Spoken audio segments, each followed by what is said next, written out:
Tips and ട്രിക്സിലേക്ക് ഏവർക്കും സ്വാഗതം. ഇന്നത്തെ ക്ലാസ്സിലൂടെ നമ്മൾ നോക്കുന്നത് PSC പരീക്ഷകളിൽ ഇപ്പോൾ സ്ഥിരമായിട്ട് ചോദ്യങ്ങൾ വരുന്ന ഒരു ടോപ്പിക്കാണ് ദുരന്ത നിവാരണം എന്ന് പറയുന്നത്. അപ്പോൾ PSC പരീക്ഷകളിൽ സ്ഥിരമായി റിപ്പീറ്റ് ചെയ്ത് ചോദിക്കുന്ന ഷോർട്ട് ടോപ്പിക്സ് നമ്മളിപ്പോൾ ക്ലാസ് എടുത്തുകൊണ്ടിരിക്കുകയാണ്. ഒരുപാട് ടോപ്പിക്സ് നമ്മൾ എടുത്തു. റിസർവ് ബാങ്ക് ഓഫ് ഇന്ത്യ, കേന്ദ്ര ബജറ്റ്, ഇന്ത്യയിലെ രാഷ്ട്രീയ പാർട്ടികൾ, ഉപഭോക്തൃ സംരക്ഷണ നിയമം, വിവരാവകാശ നിയമം, അങ്ങനെ ഒരുപാട് ടോപ്പിക്സ് നമ്മൾ എടുത്തിട്ടുണ്ട്. അപ്പോൾ ആ വീഡിയോസ് എല്ലാം കൂടെ നമ്മളൊരു പ്ലേലിസ്റ്റ് ആയിട്ട് ക്രിയേറ്റ് ചെയ്തിട്ടുണ്ട്, ഷോർട്ട് ടോപ്പിക്സ് എന്ന് പറഞ്ഞിട്ട്. അപ്പോൾ ആ പ്ലേലിസ്റ്റിൻ്റെ ലിങ്ക് ഞാൻ താഴെ ഡിസ്ക്രിപ്ഷൻ ബോക്സിൽ കൊടുത്തേക്കാം. വീഡിയോസ് കണ്ട് പ്രയോജനപ്പെടുത്തുക. ഇന്നത്തെ ഈ ക്ലാസ്സിൽ ദുരന്ത നിവാരണവുമായി ബന്ധപ്പെട്ട് പഠിച്ചിരിക്കേണ്ട മാക്സിമം പോയിന്റ്സ് നമ്മൾ ഉൾപ്പെടുത്തിയിട്ടുണ്ട്. ഇനി ഈ ഭാഗത്ത് നിന്ന് ഏത് രീതിയിൽ ചോദ്യം വന്നു കഴിഞ്ഞാൽ നിങ്ങൾക്ക് ഉത്തരം എഴുതാൻ പറ്റുന്നൊരു രീതിക്കാണ് നമ്മൾ ക്ലാസ് സെറ്റ് ചെയ്തിട്ടുള്ളത്. അപ്പോൾ ഒരുപാട് പേരായിട്ട് കമൻറ്റ് ചെയ്ത് ചോദിച്ചൊരു ടോപ്പിക്ക് കൂടിയാണ് ദുരന്ത നിവാരണം എന്ന് പറയുന്നത്. അപ്പോൾ നമുക്ക് വൈകാതെ തന്നെ ക്ലാസ്സിലോട്ട് കടക്കാം. അതിന് മുന്നേ ചാനൽ സബ്സ്ക്രൈബ് ചെയ്യാതെ കാണുന്നവരുണ്ടെങ്കിൽ സബ്സ്ക്രൈബ് ചെയ്യുക. വീഡിയോ കണ്ടിട്ട് ഇഷ്ടമായിട്ടുണ്ടെങ്കിൽ ലൈക്ക് ചെയ്യുക. അതുപോലെ തന്നെ എന്തെങ്കിലുമൊക്കെ സജഷൻസ് ഉണ്ടെങ്കിൽ അത് താഴെ കമൻറ്റായിട്ട് അറിയിക്കുക. മാക്സിമം ഉദ്യോഗാർത്ഥികൾക്ക് വീഡിയോസ് ഷെയർ ചെയ്ത് കൊടുക്കുക. പിന്നെ നമ്മുടെ ടെലിഗ്രാമിൽ ജോയിൻ ചെയ്യാത്തവരുണ്ടെങ്കിൽ ജോയിൻ ചെയ്യുക. താഴെ കമൻറ്റ് ബോക്സിൽ ഫസ്റ്റ് കമൻറ്റായിട്ട് ടെലിഗ്രാമിൻ്റെ ലിങ്ക് കൊടുത്തിട്ടുണ്ട്. ഓക്കെ ആണല്ലോ? അപ്പോൾ നമുക്ക് സ്റ്റാർട്ട് ചെയ്യാം. ദുരന്ത നിവാരണം, ഇതാണ് നമ്മുടെ ടോപ്പിക്ക്. അപ്പോൾ എന്താണ് ദുരന്ത നിവാരണം എന്ന് പറയുന്നത്?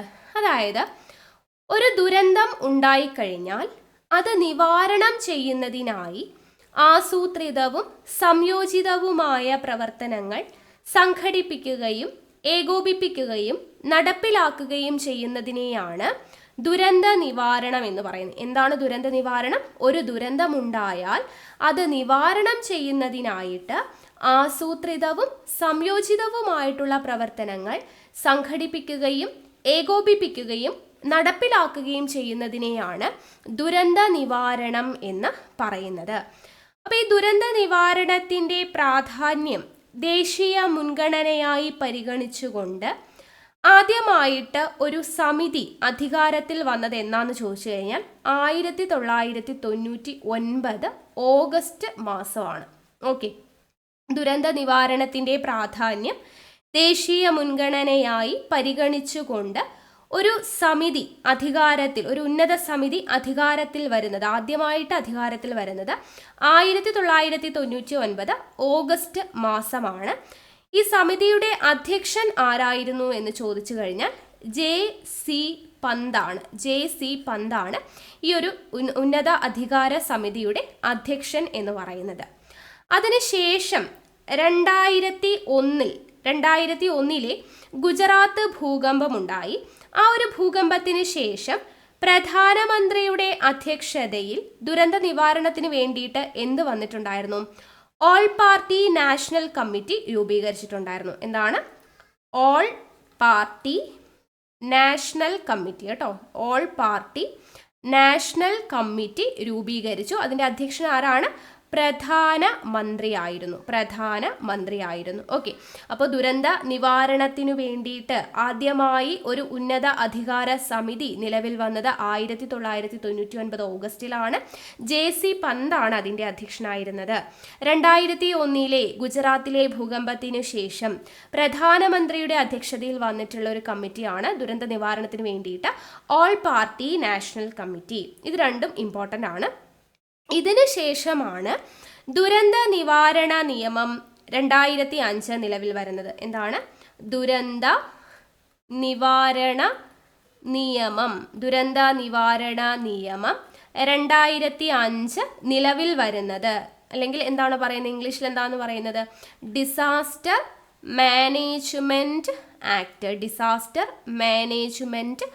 ആക്ട് DMA 2005 നിലവിൽ വരുന്നത് എന്നുള്ളത് ഓർത്തിരിക്കുക. ഓക്കെ, അപ്പോൾ ദുരന്ത നിവാരണ നിയമം 2005 കുറിച്ച് നമുക്കിനി ഡീറ്റെയിൽഡ് ആയിട്ട് പഠിക്കാനായിട്ടുണ്ട്. അപ്പോൾ ദുരന്ത നിവാരണം 2005 എന്തിനു വേണ്ടിയിട്ടാണ് കൊണ്ടുവന്നത്? ഇന്ത്യയിലെ ദുരന്തങ്ങളെ ഫലപ്രദമായി കൈകാര്യം ചെയ്യാനാണ്. ഇന്ത്യയിലെ ദുരന്തങ്ങളെ ഫലപ്രദമായി കൈകാര്യം ചെയ്യുവാനായിട്ട് വന്ന ആക്റ്റാണ് ദുരന്ത നിവാരണ നിയമം, അല്ലെങ്കിൽ ഡിസാസ്റ്റർ മാനേജ്മെൻറ്റ് ആക്ട് 2005 എന്ന് പറയുന്നത്. DMA 2005 എന്ന് പറയുന്നത്. ഇത് DMA 2005 രാജ്യസഭ പാസാക്കിയത്. ദുരന്ത നിവാരണ നിയമം 2005 രാജ്യസഭ പാസാക്കിയത് എന്നാന്ന് ചോദിച്ചു കഴിഞ്ഞാൽ 2005 നവംബർ 8-നാണ്. 2005 നവംബർ 8-നാണ് രാജ്യസഭ പാസ്സാക്കുന്നത്. ലോക്സഭ പാസ്സാക്കിയത് എപ്പോഴാണെന്ന് ചോദിച്ചു കഴിഞ്ഞാൽ 2005 ഡിസംബർ 12-നാണ്. രാജ്യസഭ പാസ്സാക്കിയത് 2005 നവംബർ 8-നാണ്. ലോക്സഭ പാസ്സാക്കുന്നത് 2005 ഡിസംബർ 12-നാണ്. ഇനി രാഷ്ട്രപതിയുടെ അംഗീകാരത്തോടു കൂടി ഈ ഒരു നിയമം, ദുരന്ത നിവാരണ നിയമം 2005 നിലവിൽ വന്നത് എന്നാണ് എന്ന് ചോദിച്ചു കഴിഞ്ഞാൽ നിലവിൽ വന്നത് എന്നാണ് 2005 ഡിസംബർ 23-നാണ്. 2005 ഡിസംബർ 23-നാണ് ദുരന്ത നിവാരണ നിയമം 2005 നിലവിൽ വരുന്നത്.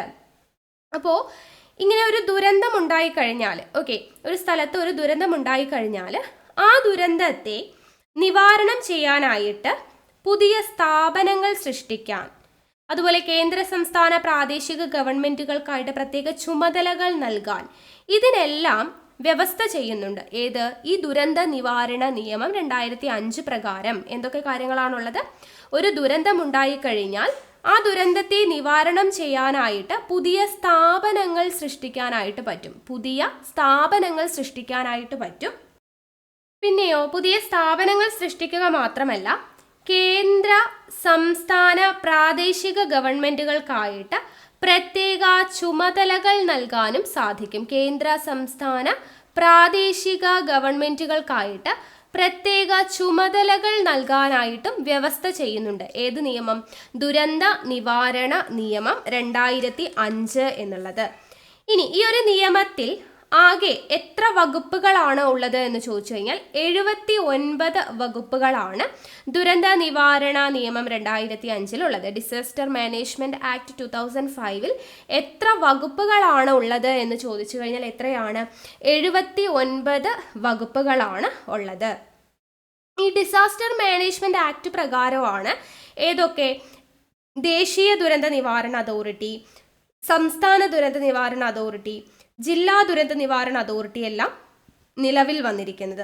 അപ്പോൾ ഡിസാസ്റ്റർ മാനേജ്മെന്റ് ആക്ട് പ്രകാരമാണ് ദേശീയ ദുരന്ത നിവാരണ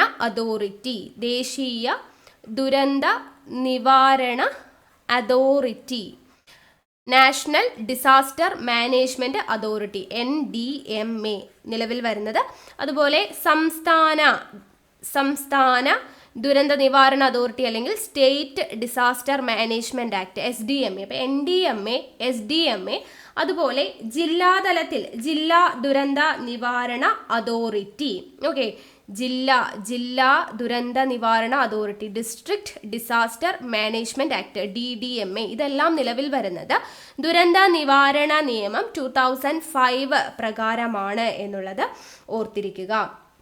ഈ ദേശീയ ദുരന്ത നിവാരണ അതോറിറ്റി എന്ന് പറഞ്ഞില്ലേ, ഇതിന്റെ അധ്യക്ഷൻ എപ്പോഴും ആരായിരിക്കും? പ്രധാനമന്ത്രിയായിരിക്കും. ദേശീയ ദുരന്ത നിവാരണ അതോറിറ്റിയുടെ ചെയർമാൻ എപ്പോഴും പ്രധാനമന്ത്രിയായിരിക്കും. സംസ്ഥാന ദുരന്ത നിവാരണ അതോറിറ്റിയുടെ ചെയർമാൻ എപ്പോഴും ആരായിരിക്കും? മുഖ്യമന്ത്രി ആയിരിക്കും എന്നത് ഓർത്തിരിക്കുക. സംസ്ഥാന ദുരന്ത നിവാരണ അതോറിറ്റിയുടെ ചെയർമാൻ എപ്പോഴും ആരായിരിക്കും? മുഖ്യമന്ത്രി ആയിരിക്കും. ഇനി ജില്ലാ ദുരന്ത നിവാരണ അതോറിറ്റിയുടെ അധ്യക്ഷൻ ആരായിരിക്കും? ജില്ലാ ദുരന്ത നിവാരണ അതോറിറ്റിയുടെ ചെയർമാൻ എപ്പോഴും ജില്ലാ കളക്ടർ ആയിരിക്കും എന്നത് ഓർത്തിരിക്കുക. ഓക്കെ ആണല്ലോ. അപ്പൊ ദേശീയ ദുരന്ത നിവാരണ അതോറിറ്റിയുടെ ചെയർപേഴ്സൺ പ്രധാനമന്ത്രിയായിരിക്കും. സംസ്ഥാന ദുരന്ത നിവാരണ അതോറിറ്റിയുടെ അധ്യക്ഷൻ മുഖ്യമന്ത്രിയായിരിക്കും. ജില്ലാ ദുരന്ത നിവാരണ അതോറിറ്റിയുടെ അധ്യക്ഷൻ എപ്പോഴും ജില്ലാ കളക്ടർ ആയിരിക്കും എന്നത് ഓർത്തിരിക്കുക. ഓക്കെ. ഇനി ഈ ദേശീയ ദുരന്ത നിവാരണ അതോറിറ്റി, അതിനെ സഹായിക്കാനായിട്ട് രൂപീകരിച്ചിട്ടുള്ള ഒരു കമ്മിറ്റിയാണ് നാഷണൽ എക്സിക്യൂട്ടീവ് കമ്മിറ്റി. നമ്മൾ ഇനി അതിനെപ്പറ്റി ഡീറ്റെയിൽഡ് ആയിട്ട് പഠിക്കും കേട്ടോ. നാഷണൽ എക്സിക്യൂട്ടീവ് കമ്മിറ്റി NEC എന്ന് പറയുന്നത് ദേശീയ ദുരന്ത നിവാരണ അതോറിറ്റിയെ സഹായിക്കാൻ വേണ്ടി രൂപീകരിച്ച കമ്മിറ്റിയാണ് നാഷണൽ എക്സിക്യൂട്ടീവ് കമ്മിറ്റി എന്ന് പറയുന്നത്. അതുപോലെ സംസ്ഥാന ദുരന്ത നിവാരണ അതോറിറ്റിയെ സഹായിക്കുന്നതിന് വേണ്ടിയിട്ടും ഒരു കമ്മിറ്റിയുണ്ട്. അതാണ് സ്റ്റേറ്റ് എക്സിക്യൂട്ടീവ് കമ്മിറ്റി. സംസ്ഥാന ദുരന്ത നിവാരണ അതോറിറ്റിയെ സഹായിക്കാനുള്ള കമ്മിറ്റിയാണ് സ്റ്റേറ്റ് എക്സിക്യൂട്ടീവ് കമ്മിറ്റി എന്ന് പറയുന്നത്. ഓക്കെ. അപ്പോൾ ഇതിനെക്കുറിച്ച് നമ്മൾ ഡീറ്റെയിൽഡ് ആയിട്ട് പഠിക്കാൻ വേണ്ടി പോവാണ്.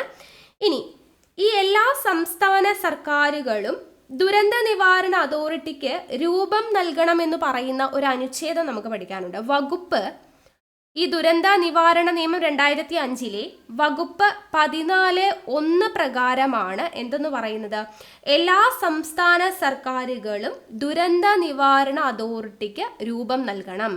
എല്ലാ സംസ്ഥാന സർക്കാരുകളും എന്ത് ചെയ്യണം, ഡിസാസ്റ്റർ മാനേജ്മെന്റ് ആക്ട് അല്ലെ, ഡിസാസ്റ്റർ മാനേജ്മെന്റ് അതോറിറ്റി, ദുരന്ത നിവാരണ അതോറിറ്റിക്ക് രൂപം നൽകണം എന്ന് പറയുന്നത്. ഓക്കെ, അതോറിറ്റിയാണ് കേട്ടോ. ഡിസാസ്റ്റർ മാനേജ്മെന്റ് അതോറിറ്റിക്ക് രൂപം നൽകണം എന്ന് പറയുന്ന വകുപ്പ് ഏതാണ്? ദുരന്ത നിവാരണ നിയമത്തിലെ വകുപ്പ് 14(1) എന്ന് പറയുന്ന വകുപ്പിലാണ് എല്ലാ സംസ്ഥാന സർക്കാരുകളും ദുരന്ത നിവാരണ അതോറിറ്റിക്ക് രൂപം നൽകണം എന്ന് പറയുന്ന വകുപ്പ് എന്നുള്ളത് ഓർത്തിരിക്കുക.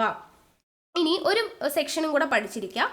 സെക്ഷൻ 54 പറയുന്നത് എന്താണ്? ഈ ഒരു നിയമത്തിലെ സെക്ഷൻ 54 പറയുന്നത് ദുരന്തത്തെയോ അല്ലെങ്കിൽ അതിൻ്റെ തീവ്രതയെയോ പറ്റി തെറ്റായ ഒരു മുന്നറിയിപ്പ് നൽകി ആളുകളിൽ പരിഭ്രാന്തി സൃഷ്ടിക്കുക എന്ന് പറയുന്നത് ശിക്ഷാർഹമാണ്.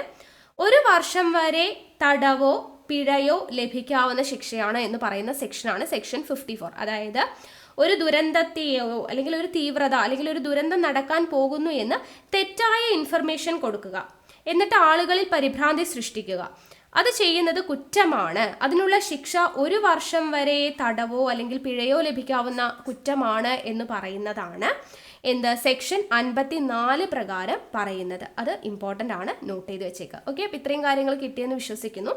ഇനി നമുക്ക് ഓരോ കാര്യങ്ങളായിട്ട്, അതായത് ദേശീയ ദുരന്ത നിവാരണ അതോറിറ്റി, സംസ്ഥാനം, അങ്ങനെ ഓരോ കാര്യങ്ങളായിട്ട് പഠിച്ചു പോവാം.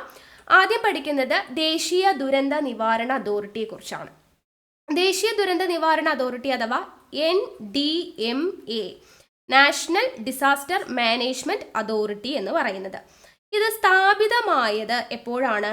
2005 മെയ് 30-നാണ് ദേശീയ ദുരന്ത നിവാരണ അതോറിറ്റി സ്ഥാപിതമാവുന്നത്. 2005 മെയ് 30-നാണ് ദേശീയ ദുരന്ത നിവാരണ അതോറിറ്റി സ്ഥാപിതമായത്. 2005 ദുരന്ത നിവാരണ നിയമത്തിൻ്റെ സെക്ഷൻ 3(1) പ്രകാരം, അപ്പോൾ 2005 മെയ് 30-ന് ഓൾറെഡി സ്ഥാപിതമായിട്ടുണ്ട്. എന്നാൽ 2005 ദുരന്ത നിവാരണ നിയമം വന്നത് നമ്മൾ എപ്പോഴാന്ന് പഠിച്ചല്ലോ. എപ്പോഴാണ് ദേശീയ ദുരന്ത നിവാരണ നിയമം നിലവിൽ വന്നത്? 2005 ഡിസംബർ 23-നാണല്ലോ. അപ്പോൾ അതിന് ശേഷമാണ് ഈ ഒരു നിയമപ്രകാരം, ദേശീയ ദുരന്ത നിവാരണ നിയമപ്രകാരം, അതിലേത് സെക്ഷനാണ്?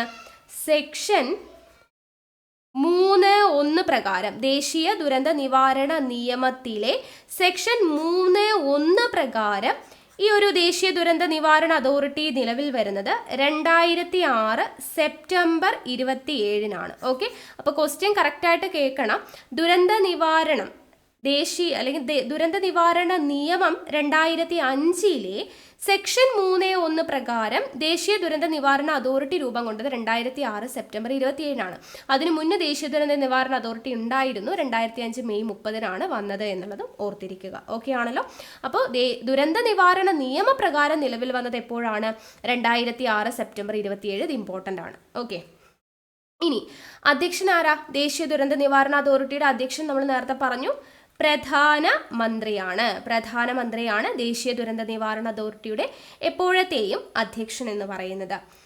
ഇന്ത്യയിലെ ദുരന്ത നിവാരണത്തിൻ്റെ പരമോന്നത സ്ഥാപനം ഏത് എന്ന് ചോദിച്ചു കഴിഞ്ഞാൽ അത് ദേശീയ ദുരന്ത നിവാരണ അതോറിറ്റിയാണ്. ഇന്ത്യയിലെ ദുരന്ത നിവാരണത്തിൻ്റെ പരമോന്നത സ്ഥാപനം ഏതാണ്? ദേശീയ ദുരന്ത നിവാരണ അതോറിറ്റിയാണ്. ആസ്ഥാനം ചോദിച്ചു കഴിഞ്ഞാൽ എവിടെയാ? ന്യൂഡൽഹിയാണ്. ദേശീയ ദുരന്ത നിവാരണ അതോറിറ്റിയുടെ ആസ്ഥാനം എവിടെയാണ്? ന്യൂഡൽഹിയാണ് എന്നുള്ളത് ഓർത്തിരിക്കുക. ഇനി ചെയർമാൻ ഉൾപ്പെടെ, ചെയർമാൻ ആരാണ്? പ്രധാനമന്ത്രിയാണ്. ചെയർമാൻ ഉൾപ്പെടെ ആകെ അംഗങ്ങൾ എത്രയാണ്? 10 അംഗങ്ങളാണ് ഉള്ളത്. ചെയർമാൻ ഉൾപ്പെടെ 10 അംഗങ്ങളാണ്. മറ്റ് അംഗങ്ങളെ നാമനിർദ്ദേശം ചെയ്യുന്നത് ആരാണ് എന്ന് ചോദിച്ചു കഴിഞ്ഞാൽ ചെയർമാനാണ്, അതായത് പ്രധാനമന്ത്രിയാണ്. ഓക്കെ, മറ്റ് അംഗങ്ങളെ ചെയർമാൻ ഉൾപ്പെടെ 10 അംഗങ്ങളാണ്. അപ്പോൾ ബാക്കിയുള്ള 9 അംഗങ്ങളെയും നാമനിർദ്ദേശം ചെയ്യുന്നത് ആരാണ്? ചെയർമാനാണ് എന്നുള്ളത് ഓർത്തിരിക്കുക. ഇങ്ങനെ നാമനിർദ്ദേശം ചെയ്യുന്ന അംഗങ്ങളിൽ നിന്ന് ഒരാളെയാണ് ആരായിട്ട് തിരഞ്ഞെടുക്കുക? വൈസ് ചെയർമാനായിട്ട് തിരഞ്ഞെടുക്കുക എന്നുള്ളതും ഓർത്തിരിക്കുക. ആകെ 10 അംഗങ്ങളാണ് പ്രധാനമന്ത്രി, അതായത് അധ്യക്ഷൻ ഉൾപ്പെടെ 10 അംഗങ്ങൾ. അതിൽ അധ്യക്ഷനെ കൂടാതെ ബാക്കിയുള്ള അംഗങ്ങളെ നിർദ്ദേശം ചെയ്യുന്നത് അധ്യക്ഷനാണ് അല്ലെങ്കിൽ ചെയർമാനാണ്. ആ നാമനിർദ്ദേശം ചെയ്യുന്നവരിൽ നിന്നും ഒരാളെയാണ് വൈസ് ചെയർമാനായിട്ട് തിരഞ്ഞെടുക്കുക. ഇനി ദേശീയ ദുരന്ത നിവാരണ അതോറിറ്റിയുടെ ആദ്യത്തെ ദേശീയ ദുരന്ത നിവാരണ പദ്ധതി വന്നത് എപ്പോഴാണെന്ന് ചോദിച്ചു കഴിഞ്ഞാൽ 2016. അതിനെക്കുറിച്ച് നമ്മൾ ഡീറ്റെയിൽഡ് ആയിട്ട് കുറച്ച് കഴിയുമ്പോൾ പഠിക്കും. ഓക്കെ, അപ്പോൾ NDMAയുടെ ആദ്യത്തെ ദേശീയ ദുരന്ത നിവാരണ പദ്ധതി എപ്പോഴാണ് വന്നത്? 2016 എന്നുള്ളത് ഓർത്തിരിക്കുക. ഇനി ദേശീയ ദുരന്ത നിവാരണ അതോറിറ്റി വാർഷിക റിപ്പോർട്ട് സമർപ്പിക്കുന്നത് ആർക്കാണ്? കേന്ദ്ര സർക്കാരിനാണ്. ദേശീയ ദുരന്ത നിവാരണ അതോറിറ്റി വാർഷിക റിപ്പോർട്ട് സമർപ്പിക്കുന്നത് ആർക്കാണ് എന്ന് ചോദിച്ചു കഴിഞ്ഞാൽ അത് കേന്ദ്ര സർക്കാരിനാണ് എന്നത് ഓർത്തിരിക്കുക. ഓക്കെ ആണല്ലോ. അപ്പോൾ ദേശീയ ദുരന്ത നിവാരണ അതോറിറ്റിയുമായി ബന്ധപ്പെടുത്തി ഇത്രയും കാര്യങ്ങൾ പഠിച്ചിരിക്കുക, ഇമ്പോർട്ടൻ്റ് ആണ്. അടുത്തത് കേരള സംസ്ഥാന ദുരന്ത നിവാരണ അതോറിറ്റിയാണ്. കേരള സംസ്ഥാന ദുരന്ത നിവാരണ authority, Kerala disaster management act KDMA എന്ന് പറയുന്നത്, authority, Kerala disaster management authority. അപ്പോൾ ഇത് രൂപം കൊണ്ടത് 2005 ദേശീയ ദുരന്ത നിവാരണ നിയമത്തിലെ വകുപ്പ് 14 പ്രകാരമാണ് എന്നുള്ളത് ഓർത്തിരിക്കുക. വകുപ്പ് 14 അനുസരിച്ചിട്ടാണ്. ദുരന്ത നിവാരണ നിയമം 2005 വകുപ്പ് 14 പ്രകാരമാണ് കേരള സംസ്ഥാന ദുരന്ത നിവാരണ അതോറിറ്റി രൂപം കൊണ്ടിരിക്കുന്നത്. ഇത് നിയമപരമായ ഒരു സ്വയംഭരണ സ്ഥാപനമാണ്. സ്റ്റേറ്റ്മെന്റ് ആയിട്ടൊക്കെ വരാവുന്ന ക്വസ്റ്റ്യൻ ആണ്. നിയമപരമായ ഒരു സ്വയംഭരണ സ്ഥാപനമാണ് ഏത്? കേരള സംസ്ഥാന ദുരന്ത നിവാരണ അതോറിറ്റി എന്ന് പറയുന്നത്. ആദ്യമായിട്ട് കേരള സംസ്ഥാന ദുരന്ത നിവാരണ അതോറിറ്റി നിലവിൽ വന്നത് 2007 മെയ് 4 ആദ്യമായിട്ട് നിലവിൽ വരുന്നത് 2007 മെയ് 4. എന്നാൽ നിലവിലുള്ള കേരള സംസ്ഥാന ദുരന്ത നിവാരണ അതോറിറ്റിയുടെ ഘടന രൂപം കൊണ്ടത് 2013 ജൂലൈ 17. ഇത് ഇമ്പോർട്ടൻ്റ് ആണ് കേട്ടോ. അപ്പോൾ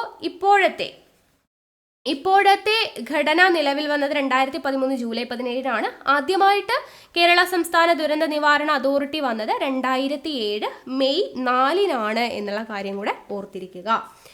ഇനി 10 അംഗങ്ങളാണ് ആകെ ഉള്ളത് കേട്ടോ. കേരള സംസ്ഥാന ദുരന്ത നിവാരണ അതോറിറ്റിയിലെ അംഗങ്ങളുടെ എണ്ണം എത്രയാണ്?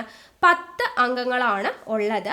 2007 Kerala state disaster management rule, 2007 Kerala state disaster management rule കേട്ടോ. 2007 കേരള സ്റ്റേറ്റ് ഡിസാസ്റ്റർ മാനേജ്മെന്റ് റൂളിലെ സെക്ഷൻ 3 പ്രകാരം ആണ്, സെക്ഷൻ 3 പ്രകാരമാണ് അംഗങ്ങൾ 10 അംഗങ്ങൾ ഉള്ളത്. കേരള സംസ്ഥാന ദുരന്ത നിവാരണ അതോറിറ്റിയിൽ 2007 Kerala state disaster management rules section 3 പ്രകാരം 10 അംഗങ്ങളാണ് ടോട്ടലായിട്ട് ഉള്ളത്. ചെയർമാൻ ആരാണ്? നമ്മൾ പറഞ്ഞു മുഖ്യമന്ത്രിയാണ് ചെയർമാൻ അല്ലേ. കേരള സംസ്ഥാന ദുരന്ത നിവാരണ അതോറിറ്റിയുടെ ചെയർമാൻ എപ്പോഴും മുഖ്യമന്ത്രി ആയിരിക്കും. വൈസ് ചെയർമാൻ ആരാണ് എന്ന് ചോദിച്ചു കഴിഞ്ഞാൽ ചെയർമാൻ മുഖ്യമന്ത്രിയാണ്. വൈസ് ചെയർമാൻ ആരാണ്? വൈസ് ചെയർമാൻ എപ്പോഴും റവന്യൂ മന്ത്രിയായിരിക്കും. ഇത് എപ്പോഴും ചോദിക്കുന്നതാണ്, രണ്ടുപേരെയും പഠിച്ചിരിക്കുക കേട്ടോ. ചെയർമാൻ മുഖ്യമന്ത്രിയാണ്, വൈസ് ചെയർമാൻ ആരാണ്? റവന്യൂ മന്ത്രിയാണ്. മറ്റംഗങ്ങളെ നാമനിർദ്ദേശം ചെയ്യുന്നത് ആരാണ്? മുഖ്യമന്ത്രിയാണ്, ചെയർമാൻ ആണ് എന്നുള്ള കാര്യം ഓർത്തിരിക്കുക. ഇനി കേരള സംസ്ഥാന ദുരന്ത നിവാരണ അതോറിറ്റി വർഷത്തിൽ ഒരു യോഗമെങ്കിലും ചേരണം എന്നാണ് പറയുന്നത്. വർഷത്തിൽ ഒരു യോഗം ചേരണം എന്നുള്ള വ്യവസ്ഥ ഉണ്ട് എന്നുള്ള കാര്യം ഓർത്തിരിക്കുക. കേരള സംസ്ഥാന ദുരന്ത നിവാരണ അതോറിറ്റി വർഷത്തിൽ ഒരു യോഗമെങ്കിലും ചേർന്നിരിക്കണം. ഇനി ഈ കേരള സംസ്ഥാന ദുരന്ത നിവാരണ അതോറിറ്റി KSDMA വിളിച്ചു ചേർക്കുന്നത് ആരാണ്? Revenue and disaster management additional chief secretary ആണ് വിളിച്ചു ചേർക്കുന്നത് കേട്ടോ. അപ്പോൾ കേരള സംസ്ഥാന ദുരന്ത നിവാരണ അതോറിറ്റി വിളിച്ചു ചേർക്കുന്നത് ആരാണ് എന്ന് ചോദിച്ചു കഴിഞ്ഞാൽ revenue and disaster management additional chief secretary ആണ് വിളിച്ചു ചേർക്കുന്നത്. കേരള സംസ്ഥാന ദുരന്ത നിവാരണ അതോറിറ്റി വിളിച്ചു ചേർക്കുന്നത് അദ്ദേഹം തന്നെയാണ്. കേരള സംസ്ഥാന ദുരന്ത നിവാരണ അതോറിറ്റിയുടെ വകുപ്പ് തലവൻ എന്ന പേരിൽ അറിയപ്പെടുന്നത് ആരാണ്? Revenue and disaster management additional chief secretary ആണ്. അപ്പൊ കേരള സംസ്ഥാന ദുരന്ത നിവാരണ അതോറിറ്റി വിളിച്ചു ചേർക്കുന്നതും revenue and disaster management additional chief secretary ആണ്. അദ്ദേഹം തന്നെയാണ് കേരള സംസ്ഥാന ദുരന്ത നിവാരണ അതോറിറ്റിയുടെ വകുപ്പ് തലവൻ എന്ന പേരിലും അറിയപ്പെടുന്നത്. ഇനി ഏറ്റവും ഇമ്പോർട്ടൻ്റ് ആയിട്ടുള്ള ഒരു പോയിന്റ് ആണ് CEO. കേരള സംസ്ഥാന ദുരന്ത നിവാരണ അതോറിറ്റിയുടെ ചീഫ് എക്സിക്യൂട്ടീവ് ഓഫീസർ ആരാണ് എന്ന് ചോദിച്ചു കഴിഞ്ഞാൽ സംസ്ഥാന ചീഫ് സെക്രട്ടറി ആണ് എന്നുള്ളത് ഓർത്തിരിക്കുക. ഇമ്പോർട്ടൻ്റ് ആയിട്ടുള്ള ഒരു പോയിന്റ് ആണ്. CEO കേരള സംസ്ഥാന ദുരന്ത നിവാരണ അതോറിറ്റിയുടെ CEO ചീഫ് എക്സിക്യൂട്ടീവ് ഓഫീസർ ആരാണ്? സംസ്ഥാന ചീഫ് സെക്രട്ടറി. ചെയർമാൻ മുഖ്യമന്ത്രി, വൈസ് ചെയർമാൻ റവന്യൂ മന്ത്രി, CEO സംസ്ഥാന ചീഫ് സെക്രട്ടറി. യോഗം വിളിച്ചു ചേർക്കുന്നത് അല്ലെങ്കിൽ കേരള സംസ്ഥാന ദുരന്ത നിവാരണ അതോറിറ്റി വിളിച്ചു ചേർക്കുന്നത് revenue and disaster management additional chief secretary ആണ്. വകുപ്പ് തലവൻ എന്ന് അറിയപ്പെടുന്നു. ഓക്കെ ആണല്ലോ. ഇനി കേരള സംസ്ഥാന ദുരന്ത നിവാരണ അതോറിറ്റിയിലെ എക്സ് ഒഫീഷ്യോ മെമ്പേഴ്സ് ആരൊക്കെയാണ്? എക്സ് ഒഫീഷ്യോ അംഗങ്ങളാണ് ആഭ്യന്തര വിജിലൻസ് വകുപ്പ് മന്ത്രി, കൃഷി മന്ത്രി, ആഭ്യന്തര വകുപ്പ് അഡീഷണൽ ചീഫ് സെക്രട്ടറി, റവന്യൂ വകുപ്പ് additional chief secretary, state emergency operation സെന്ററിന്റെ ഹെഡ് സയന്റിസ്റ്റ് കേട്ടോ. സ്റ്റേറ്റ് എമർജൻസി ഓപ്പറേഷൻ സെന്ററിന്റെ ഹെഡ് സയന്റിസ്റ്റ് അദ്ദേഹമാണ് മെമ്പർ സെക്രട്ടറി ആയിട്ട് പ്രവർത്തിക്കുന്നത്. ഓക്കെ, അപ്പോൾ ഇത്രയും പേരാണ് എക്സ് ഒഫീഷ്യോ അംഗങ്ങൾ. കേരള സംസ്ഥാന ദുരന്ത നിവാരണ അതോറിറ്റിയിലെ എക്സ് ഒഫീഷ്യോ അംഗങ്ങൾ ആരൊക്കെയാണ്? ആഭ്യന്തര വിജിലൻസ് വകുപ്പ് മന്ത്രി, കൃഷി മന്ത്രി, ആഭ്യന്തര വകുപ്പ് അഡീഷണൽ ചീഫ് സെക്രട്ടറി, റവന്യൂ വകുപ്പ് additional chief secretary, state emergency operation സെന്ററിന്റെ ഹെഡ് സയന്റിസ്റ്റ് അദ്ദേഹമാണ് മെമ്പർ സെക്രട്ടറി ആയിട്ട് വർക്ക് ചെയ്യുന്നത് എന്നുള്ളത് ഓർത്തിരിക്കുക. ഇനി ഈ എക്സ് ഒഫീഷ്യോ അംഗങ്ങൾ ഒഴികെയുള്ളവരുടെ കാലാവധി എത്രയാണെന്ന് ചോദിച്ചു കഴിഞ്ഞാൽ 3 വർഷമാണ്. എക്സ് ഒഫീഷ്യോ അംഗങ്ങൾ ഒഴികെയുള്ളവരുടെ കാലാവധി എന്ന് പറയുന്നത് 3 വർഷമാണ്. ഇനി കേരള സംസ്ഥാന ദുരന്ത നിവാരണ അതോറിറ്റിയുടെ മോട്ടോ എന്താണ്? മോട്ടോ എന്ന് പറയുന്നത് സുരക്ഷായനമാണ്. സുരക്ഷായനം ഇംഗ്ലീഷിൽ പറയുകയാണെങ്കിൽ ടുവേർഡ്സ് എ സേഫർ സ്റ്റേറ്റ്. എന്താണ്? ടുവേർഡ്സ് എ സേഫർ സ്റ്റേറ്റ് എന്നുള്ളതാണ് മോട്ടോ. ഓക്കെ, കേരള സംസ്ഥാന ദുരന്ത നിവാരണ അതോറിറ്റിയുടെ മോട്ടോ എന്താണ്? സുരക്ഷായനം അല്ലെങ്കിൽ ടുവേർഡ്സ് എ സേഫർ സ്റ്റേറ്റ് എന്നുള്ളതാണ്. ഓക്കെ, ഓർത്തിരിക്കുക. ഇനി കേരള സംസ്ഥാന ദുരന്ത നിവാരണ അതോറിറ്റിയുടെ ലക്ഷ്യങ്ങൾ എന്തൊക്കെയാണ്? 3 ലക്ഷ്യങ്ങളാണ് പ്രധാനമായിട്ടുമുള്ളത്. ഒന്ന്, സംസ്ഥാനത്തിന് ഒരു ദുരന്ത നിവാരണ നയം രൂപീകരിക്കുക. സംസ്ഥാനത്തിന് ഒരു ദുരന്ത നിവാരണ നയം രൂപീകരിക്കുക എന്നതാണ് ഒന്നാമത്തെ ലക്ഷ്യം. രണ്ടാമത്തേത്, പ്രകൃതി ദുരന്ത സാധ്യതയുള്ള മേഖലകൾ നിർണയിക്കുക. പ്രകൃതി ദുരന്ത സാധ്യതയുള്ള മേഖലകൾ നിർണയിക്കുക എന്നതാണ് രണ്ടാമത്തെ ലക്ഷ്യം.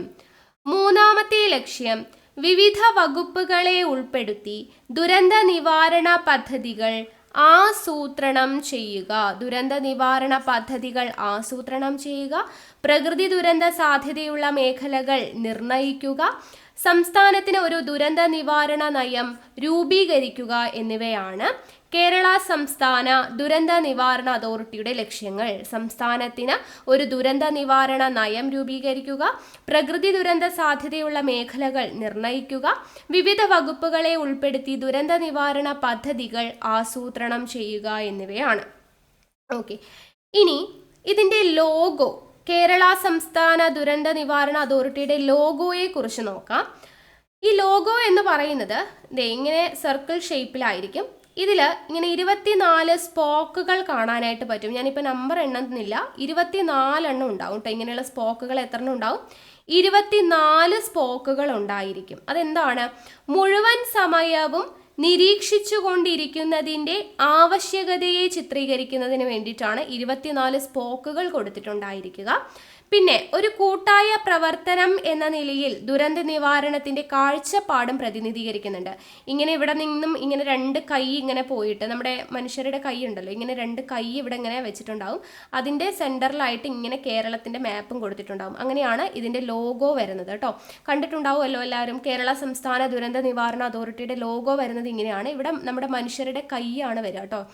വരയ്ക്കുന്നതൊന്നും വരുന്നില്ല, കൈയാണ് ഇവിടെ വരിക. 2 കൈ അപ്പുറവും ഇപ്പുറവും ഉണ്ടാവും. നടുക്ക് എന്തുണ്ടാവും? കേരളത്തിൻ്റെ മാപ്പ് ഉണ്ടായിരിക്കും. ഇവിടെ ഇങ്ങനെ 24 സ്പോക്കുകൾ ഉണ്ടായിരിക്കും. അപ്പോൾ അതൊന്ന് ജസ്റ്റ് ഓർത്തിരിക്കുക. മുഴുവൻ സമയവും നിരീക്ഷിച്ചു കൊണ്ടിരിക്കുന്നതിൻ്റെ ആവശ്യകതയെ ചിത്രീകരിക്കാനായിട്ട് എത്ര സ്പോക്കുകളാണ് കേരള സംസ്ഥാന ദുരന്ത നിവാരണ അതോറിറ്റിയുടെ ലോഗോയിലുള്ളത്? 24 സ്പോക്കുകളാണ് ഉള്ളത് എന്നുള്ളത് ഓർത്തിരിക്കുക. അത്രയും ലോഗോയെക്കുറിച്ച് അറിഞ്ഞിരിക്കുക. ഓക്കെ, അപ്പോൾ ഇത്രയും കാര്യങ്ങൾ കിട്ടിയല്ലോ. ഇനി നമ്മൾ നോക്കുന്നത് സംസ്ഥാന കാര്യനിർവഹണ സമിതിയാണ്. അപ്പോൾ സംസ്ഥാന കാര്യനിർവഹണ സമിതി, സ്റ്റേറ്റ് എക്സിക്യൂട്ടീവ് കമ്മിറ്റി എന്ന് പറഞ്ഞു അല്ലേ. അപ്പോൾ നമ്മൾ നേരത്തെ ജസ്റ്റ് ഒന്ന് പറഞ്ഞിട്ടുണ്ടായിരുന്നു, എന്താണ്? സംസ്ഥാന ദുരന്ത നിവാരണ അതോറിറ്റിയെ സഹായിക്കുന്നതിന് വേണ്ടിയിട്ട് രൂപീകരിച്ചിട്ടുള്ള കമ്മിറ്റിയാണ് സ്റ്റേറ്റ് എക്സിക്യൂട്ടീവ് കമ്മിറ്റി എന്ന് പറഞ്ഞു അല്ലേ. അപ്പോൾ ഈ സ്റ്റേറ്റ് എക്സിക്യൂട്ടീവ് കമ്മിറ്റിയെ കുറിച്ചാണ് നമ്മൾ ഡീറ്റെയിൽഡ് ആയിട്ട് പഠിക്കുന്നത്. സംസ്ഥാന കാര്യനിർവഹണ സമിതി അഥവാ സ്റ്റേറ്റ് എക്സിക്യൂട്ടീവ് കമ്മിറ്റി എന്ന് പറയുന്നത്. അപ്പോൾ ദേശീയ ദുരന്ത നിവാരണ നിയമത്തിലെ വകുപ്പ് 20(1) പ്രകാരമാണ് SCEC രൂപീകരിച്ചിരിക്കുന്നത്.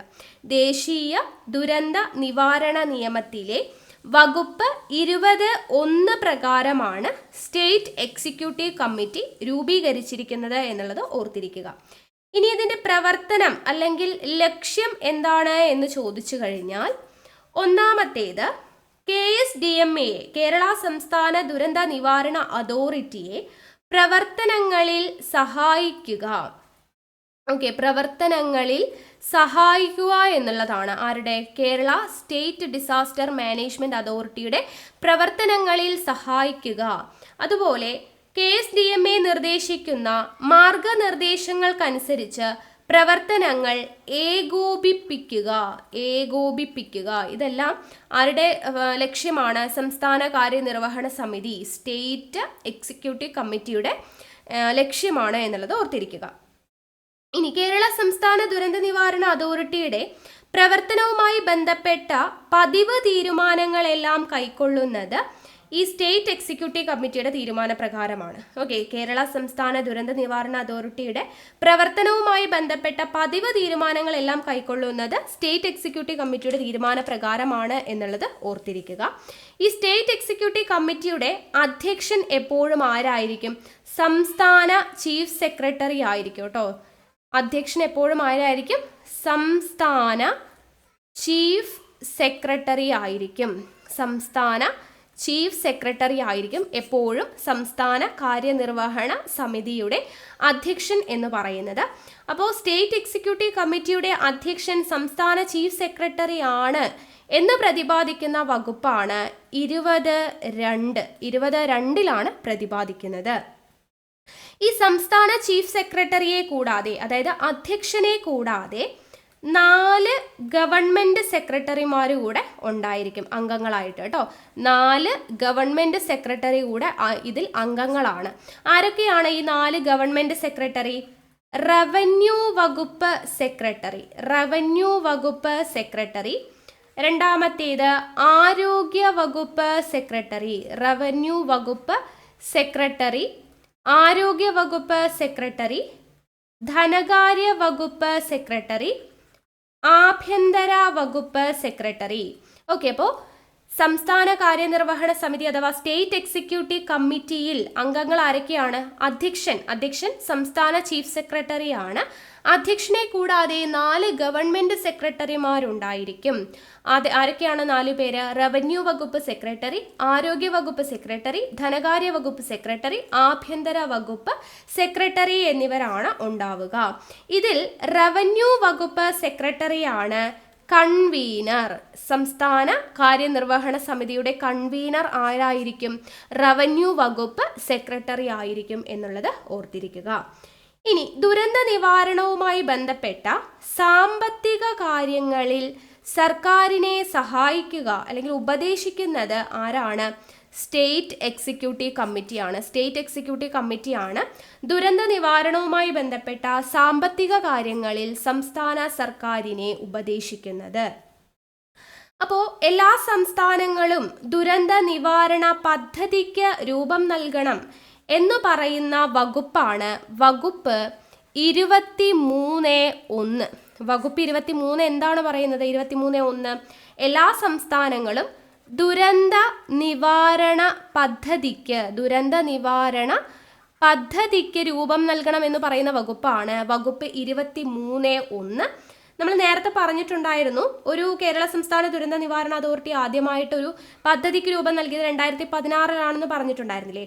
അപ്പോൾ കേരള സ്റ്റേറ്റ് ഡിസാസ്റ്റർ മാനേജ്മെന്റ് അതോറിറ്റിയും SEC സ്റ്റേറ്റ് എക്സിക്യൂട്ടീവ് കമ്മിറ്റിയും കൂടെ സംയുക്തമായി ചേർന്നുകൊണ്ടാണ് ആദ്യത്തെ സംസ്ഥാന ദുരന്ത നിവാരണ പദ്ധതിക്ക് അംഗീകാരം നൽകിയത്.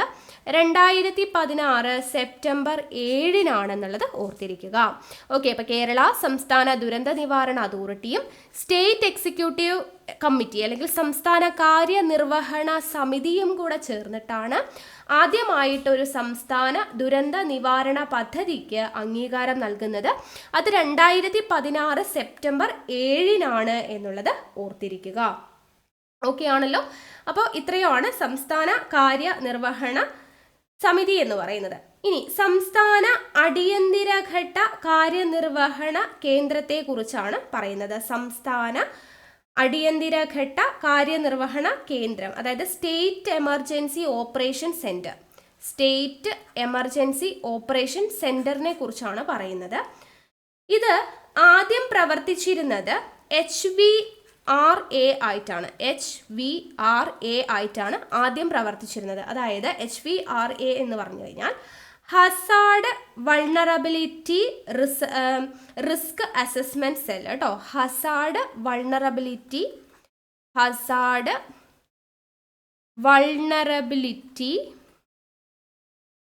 റിസ്ക് അസസ്മെന്റ്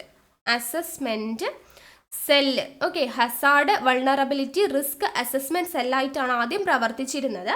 പിന്നീടാണ് ഇത് SEOC, അതായത് സംസ്ഥാന അടിയന്തരഘട്ട കാര്യനിർവഹണ കേന്ദ്രം, അതായത് സ്റ്റേറ്റ് എമർജൻസി ഓപ്പറേഷൻ സെന്റർ എന്ന പേരിലോട്ട് മാറിയത്. അത് എപ്പോഴാണ് സ്റ്റേറ്റ് എമർജൻസി ഓപ്പറേഷൻ സെന്ററിലോട്ട് മാറിയത്? 2014 ജൂൺ 20 SEOC എന്ന് പറയുന്ന പേരിലോട്ട് മാറിയത്. ആദ്യം HVRA ആയിരുന്നു, Hazard vulnerability risk assessment cell എന്നുള്ളതായിരുന്നു. അത് പിന്നീട് സ്റ്റേറ്റ് എമർജൻസി ഓപ്പറേഷൻ സെന്റർ എന്ന പേരിലോട്ട് മാറി 2014 ജൂൺ 20. അപ്പോൾ ഇത് KSDMA, അതായത് സംസ്ഥാന ദുരന്ത നിവാരണ അതോറിറ്റി ഉണ്ടല്ലോ, സംസ്ഥാന ദുരന്ത നിവാരണ അതോറിറ്റിയുടെ കീഴിൽ പ്രവർത്തിക്കുന്നതാണ് ഈ SEOC എന്ന് പറയുന്നത്. എല്ലാ ജില്ലകളിലും ദുരന്ത നിവാരണ പ്രവർത്തനങ്ങൾക്ക് നേതൃത്വം വഹിക്കുന്ന KSDMAയുടെ കീഴിലുള്ള ഒരു സ്ഥാപനമാണ് SEOC എന്ന് പറയുന്നത്. എല്ലാ ജില്ലകളിലും ദുരന്ത നിവാരണ പ്രവർത്തനങ്ങൾക്ക് നേതൃത്വം വഹിക്കുന്നത് ആരാണ്? സ്റ്റേറ്റ് എമർജൻസി ഓപ്പറേഷൻ സെന്റർ ആണ് എന്നുള്ളത് ഓർത്തിരിക്കുക. ഈ സ്റ്റേറ്റ് എമർജൻസി ഓപ്പറേഷൻസിന്റെ ചുമതലയാണ് ഇനി പറയുന്നത് കേട്ടോ. ഓക്കെ, അപ്പോൾ SEOC എന്താണ്? സ്റ്റേറ്റ് എമർജൻസി ഓപ്പറേഷൻ സെന്ററിന്റെ ചുമതലകളാണ് നമ്മൾ പറയുന്നത്.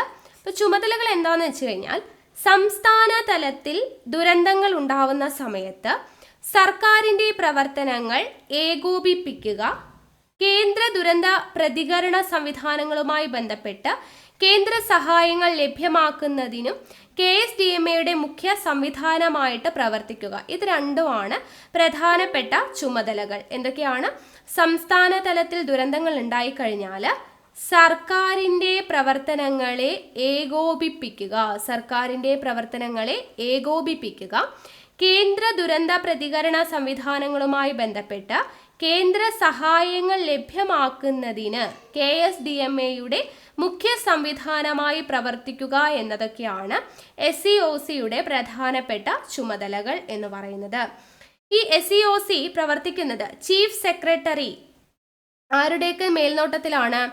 ചീഫ് സെക്രട്ടറി, അതുപോലെ റവന്യൂ ദുരന്ത നിവാരണ വകുപ്പ് പ്രിൻസിപ്പൽ സെക്രട്ടറി, റവന്യൂ ദുരന്ത നിവാരണ വകുപ്പ് പ്രിൻസിപ്പൽ സെക്രട്ടറിയുടെയും നേരിട്ടുള്ള നിയന്ത്രണത്തിലാണ് ഈ SEOC പ്രവർത്തിക്കുന്നത്. ഓക്കെ, ചീഫ് സെക്രട്ടറി, റവന്യൂ ദുരന്ത നിവാരണ വകുപ്പ് പ്രിൻസിപ്പൽ സെക്രട്ടറിയുടെയും നേരിട്ടുള്ള നിയന്ത്രണത്തിലാണ് സ്റ്റേറ്റ് എമർജൻസി ഓപ്പറേഷൻ സെന്റർ പ്രവർത്തിക്കുന്നത്.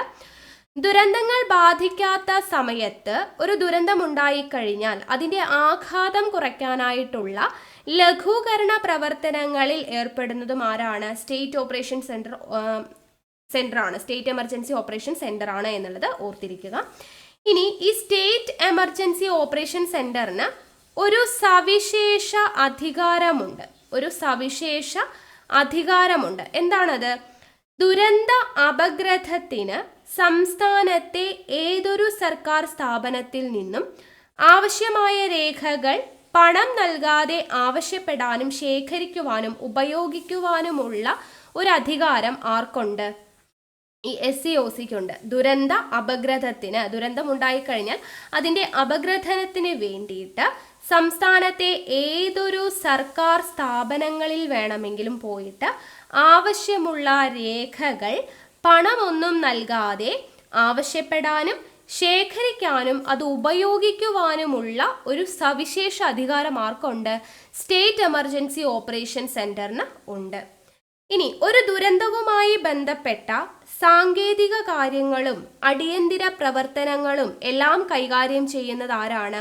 SEOC ആണ്. ഓക്കെ, ഒരു ദുരന്തവുമായി ബന്ധപ്പെട്ട സാങ്കേതിക കാര്യങ്ങളും അടിയന്തര പ്രവർത്തനങ്ങളും എല്ലാം കൈകാര്യം ചെയ്യുന്നത് ആരാണ്? SEOC ആണ്, സ്റ്റേറ്റ് എമർജൻസി ഓപ്പറേഷൻ സെന്റർ ആണ് എന്നുള്ളത് ഓർത്തിരിക്കുക. ഓക്കെ ആണല്ലോ. അപ്പോൾ ഇത്രയും കാര്യങ്ങൾ ഇവിടെ സംസ്ഥാന ദുരന്ത നിവാരണ അതോറിറ്റിയുമായി ബന്ധപ്പെടുത്തിയിട്ട് അറിഞ്ഞിരിക്കുക. അടുത്തത് ജില്ലാ ദുരന്ത നിവാരണ അതോറിറ്റി ആണ് കേട്ടോ. ജില്ലാ ദുരന്ത നിവാരണ authority, district disaster management authority, DDMA എന്ന് പറയുന്നത് രൂപീകരിച്ചത് എപ്പോഴാണ്?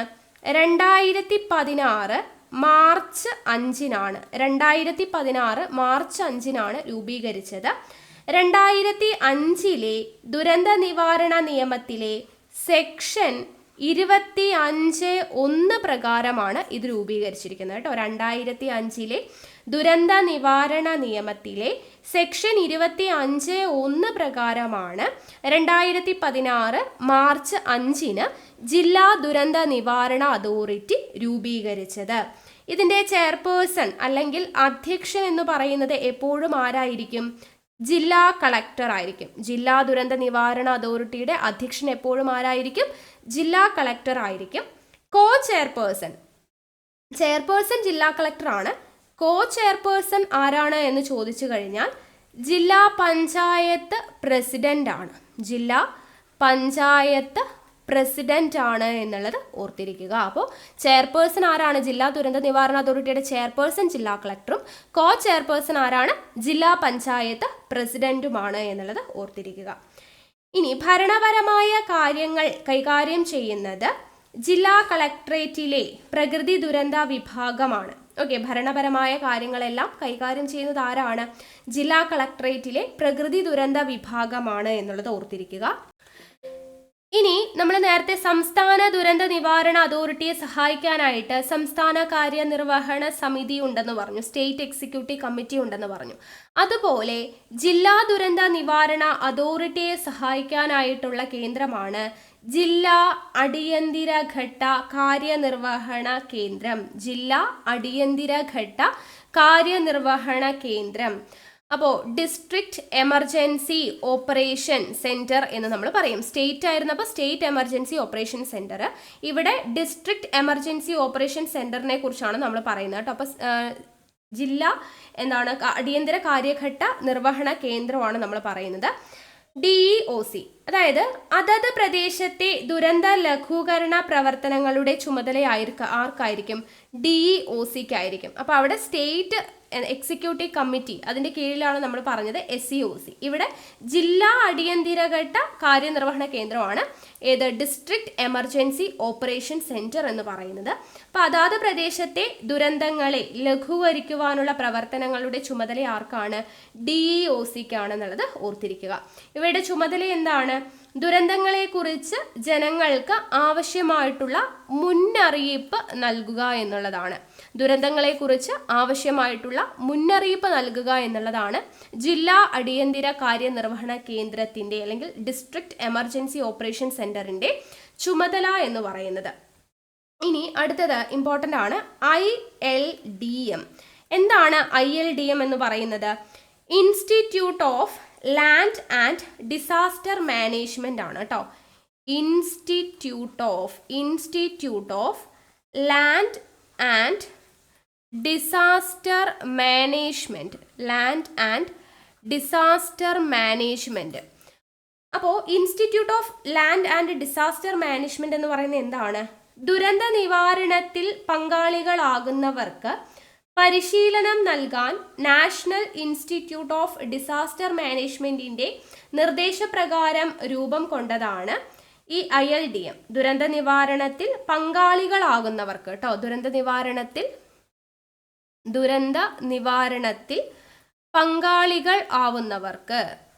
നിവാരണത്തിൽ പങ്കാളികളാകുന്നവർക്ക് പരിശീലനം നൽകാനായിട്ട് നാഷണൽ ഇൻസ്റ്റിറ്റ്യൂട്ട് ഓഫ് ഡിസാസ്റ്റർ മാനേജ്മെന്റിന്റെ നിർദ്ദേശപ്രകാരം രൂപം കൊണ്ടതാണ് ILDM, institute of land disaster management എന്ന് പറയുന്നത്. ഇതിന്റെ ആസ്ഥാനം എന്ന് പറയുന്നത് തിരുവനന്തപുരത്താണ്. തിരുവനന്തപുരമാണ് ആസ്ഥാനം. 1996 റവന്യൂ വകുപ്പിൽ സ്വയംഭരണ പരിശീലന സ്ഥാപനമായിട്ടാണ് ഇത് ആദ്യം രൂപം കൊണ്ടത്. 1996 റവന്യൂ വകുപ്പിൽ സ്വയംഭരണ പരിശീലന സ്ഥാപനമായിട്ടാണ് രൂപം കൊണ്ടത്. പിന്നീട് ILDM എന്ന് പുനർനാമകരണം ചെയ്തത് എപ്പോഴാണ്? ILDM എന്ന് പുനർനാമകരണം ചെയ്തത് 2007 അപ്പോൾ 1996 ഇതൊരു സ്വയംഭരണ പരിശീലന സ്ഥാപനമായിട്ടാണ് രൂപം കൊണ്ടത്. ILDM എന്ന പേരിലോട്ട് മാറിയത് 2007 എന്നുള്ളത് ഓർത്തിരിക്കുക. 1955 തിരുകൊച്ചി ശാസ്ത്ര സാഹിത്യ ചാരിറ്റബിൾ സൊസൈറ്റീസ് ആക്ട് പ്രകാരമാണ് ഇത് രജിസ്റ്റർ ചെയ്തിട്ടുള്ളത് എന്നുള്ളത് ഓർത്തിരിക്കുക. 1955 തിരുകൊച്ചി ശാസ്ത്ര സാഹിത്യ ചാരിറ്റബിൾ സൊസൈറ്റീസ് ആക്ട് കേട്ടോ. തിരുകൊച്ചി ശാസ്ത്ര സാഹിത്യ ചാരിറ്റബിൾ സൊസൈറ്റീസ് ആക്ട് പ്രകാരം, ചാരിറ്റബിൾ സൊസൈറ്റീസ് ആക്ട് പ്രകാരമാണ് ഇത് രജിസ്റ്റർ ചെയ്തിട്ടുള്ളത് എന്നുള്ളത് ഓർത്തിരിക്കുക. ഓക്കെ ആണല്ലോ. അപ്പോൾ ഇത്രയുമാണ് ജില്ലാ അടിയന്തര കാര്യനിർവഹണ കേന്ദ്രത്തെക്കുറിച്ച് പഠിക്കാനായിട്ടുള്ളത്. അടുത്തത് നമുക്ക് നോക്കാനുള്ളത് പോസ്റ്റ് ഡിസാസ്റ്റർ നീഡ്സ് അസസ്മെന്റ് ആണ് കേട്ടോ. അതായത് PDNA. എന്താണ്? Post disaster needs assessment. ഇതെന്താന്ന് വെച്ച് കഴിഞ്ഞാൽ പോസ്റ്റ് ഡിസാസ്റ്റർ എന്ന് പറയുമ്പോൾ തന്നെ നമുക്കറിയാം, ദുരന്തം കഴിഞ്ഞതിന് ശേഷം ദുരന്താനന്തരം അതിൻ്റെ ആവശ്യകത വിലയിരുത്തുന്നതിന് നാശനഷ്ടങ്ങളെല്ലാം നികത്തി പുനഃസൃഷ്ടി നടത്തുന്നതിനുള്ള പ്രവർത്തനങ്ങളും നടത്തുന്നതിനുള്ള ഒരു ആഗോള രീതിയിലുള്ള ഉപാധിയാണ് പോസ്റ്റ് ഡിസാസ്റ്റർ നീഡ്സ് അസസ്മെന്റ് എന്ന് പറയുന്നത്. എന്താണ്? ദുരന്താനന്തര ആവശ്യകത വിലയിരുത്തുക.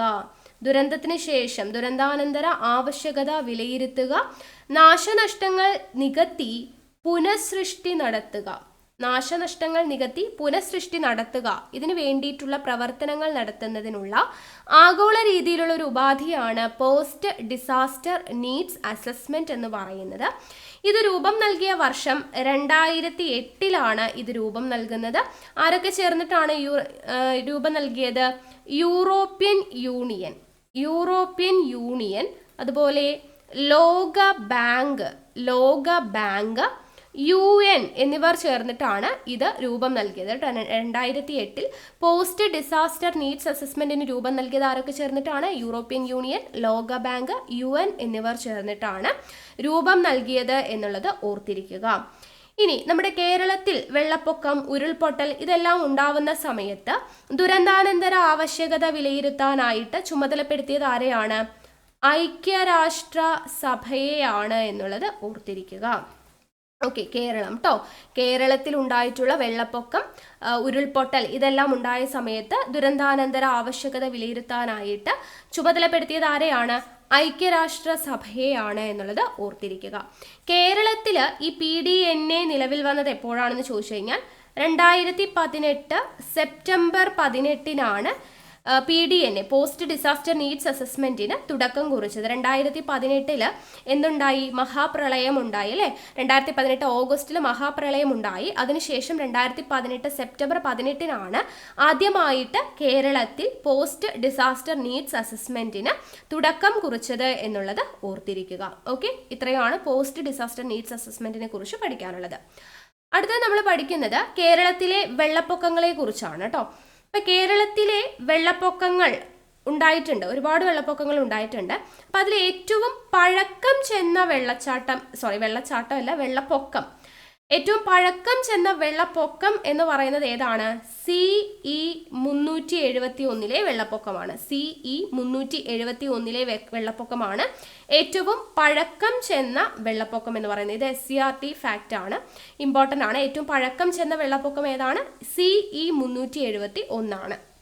ഇനി ഭൂകമ്പത്തോടനുബന്ധിച്ചുണ്ടായിട്ടുള്ള വെള്ളപ്പൊക്കം എന്ന് പറയുന്നത് 1341 വെള്ളപ്പൊക്കമാണ് എന്നുള്ളത് ഓർത്തിരിക്കുക.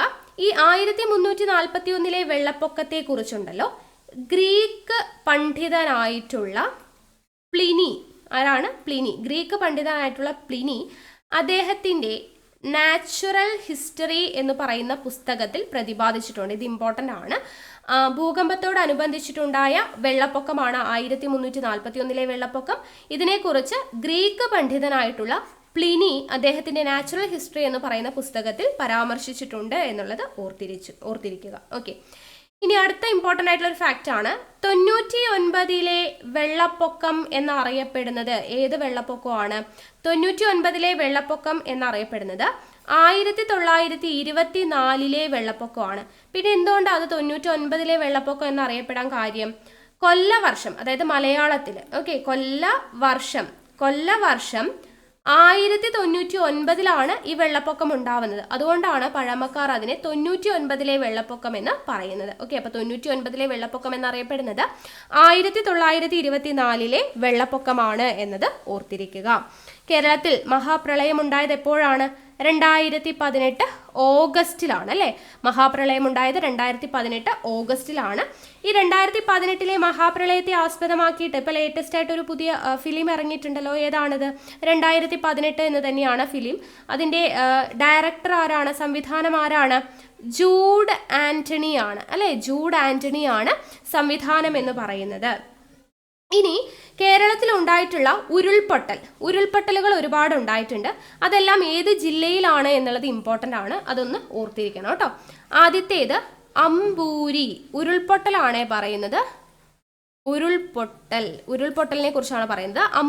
അമ്പൂരി ഏത് ജില്ലയിലാണ്? തിരുവനന്തപുരം ജില്ലയിലാണ് അമ്പൂരി. പുല്ലൂരാംപാറ ഉരുൾപൊട്ടൽ ഉണ്ടായത് ഏത് ജില്ലയിലാണ്? പുല്ലൂരാംപാറ കോഴിക്കോട് ജില്ലയിലാണ്. അടുത്തത് കവളപ്പാറ ഉരുൾപൊട്ടൽ എവിടെയാണ് നടന്നത്? മലപ്പുറം. കവളപ്പാറ എവിടെയാണ്? മലപ്പുറമാണ്. അടുത്തത് പെട്ടിമുടി എവിടെയാ? ഇടുക്കി ജില്ലയിലാണ്. പുത്തുമല എവിടെയാണ്? വയനാടാണ്. വയനാട് കേട്ടോ, പുത്തുമല വയനാടാണ്. കൂട്ടിക്കൽ എവിടെയാണ്? കോട്ടയമാണ്. കൂട്ടിക്കൽ എവിടെയാണ്? കോട്ടയം. കൊക്കയാർ എന്ന് പറയുന്നത് എവിടെയാണ്? ഇടുക്കിയിലാണ്. ഓക്കെ, അപ്പോൾ ഇത് ഇമ്പോർട്ടൻ്റ് ആണ്. അമ്പൂരി തിരുവനന്തപുരമാണ്. പുല്ലൂരാമ്പാറ ചോദിച്ചിട്ടുണ്ട്, കോഴിക്കോടാണ്. കവളപ്പാറ ചോദിച്ചിട്ടുണ്ട്, മലപ്പുറമാണ്. പെട്ടിമുടി ഇടുക്കിയിലാണ്. പുത്തുമല ചോദിച്ചിട്ടുണ്ട്, വയനാടാണ്.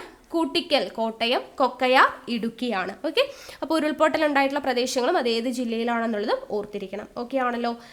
അപ്പോൾ ഇത്രയുമാണ് ദുരന്ത നിവാരണം എന്ന് പറയുന്ന നമ്മുടെ ഈ ടോപ്പിക്കിൽ പഠിക്കാനായിട്ടുള്ളത്. അപ്പോൾ പ്രധാനപ്പെട്ട എല്ലാ പോയിന്റ്സും ഉൾപ്പെടുത്തിയിട്ടുണ്ടെന്നാണ് എൻ്റെ വിശ്വാസം. അപ്പോൾ നിങ്ങൾക്ക് മനസ്സിലായെന്ന് വിശ്വസിക്കുന്നു. നോട്ട്സ് എല്ലാവരും തയ്യാറാക്കിയിട്ടുണ്ടാവുമല്ലോ.